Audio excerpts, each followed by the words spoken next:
Veri e propri vandali, anche se l'età delle ragazzate l'hanno già superata da un pezzo, ma evidentemente non se ne sono resi conto. Un 41enne e un 27enne romeni sono stati fermati la notte scorsa dai militari del nucleo operativo e radiomobile della compagnia di Mestre, dopo essere stati sorpresi a danneggiare arredi urbani e segnaletica stradale.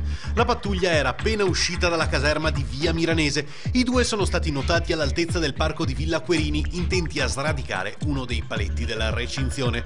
Dopodiché si sono spostati di pochi metri fino a Via Olimpia, dove hanno rivolto le loro attenzioni a un palo della segnaletica, abbattendolo. Una volta fermati si è scoperto che il più anziano doveva scontare 6 mesi di reclusione. Per lui si sono aperte subito le porte di Santa Maria Maggiore. Il complice è stato denunciato. Faccia a faccia vigili Brugnaro. È durato oltre 3 ore l'incontro del sindaco con i vertici della polizia municipale nella sede del comando dell'ex scuola Poerio di Piazzale Roma. La visita del sindaco è arrivata a sorpresa dopo una Black Sunday, una domenica nera contraddistinta da rapine, pestaggi e arresti. Nei prossimi 5 anni, ha detto il sindaco, assumeremo altri 200 vigili, tutti o quasi andranno in strada per pattugliare la città.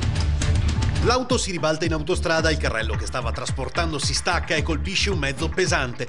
Incidente che ha causato non pochi disagi martedì mattina sulla A4 Venezia-Trieste al chilometro 457 nel territorio di Fossalta di Portogruaro. Lo schianto si è verificato verso le 9:30 e un'ora più tardi si erano già formati 10 chilometri di coda, visto che la carreggiata è stata quasi completamente ostruita dai mezzi incidentati. La situazione è tornata alla normalità solo dopo le 11 del mattino. I gestori del bar a fianco alla piscina lo chiedono da tempo e non sono i soli.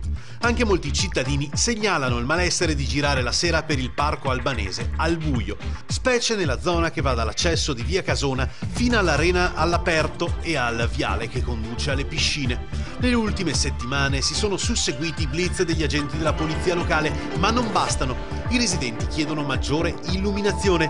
Confidiamo, dicono, in interventi migliorativi e in un progetto che sappia rivitalizzare un parco che merita di essere vissuto dalla gente.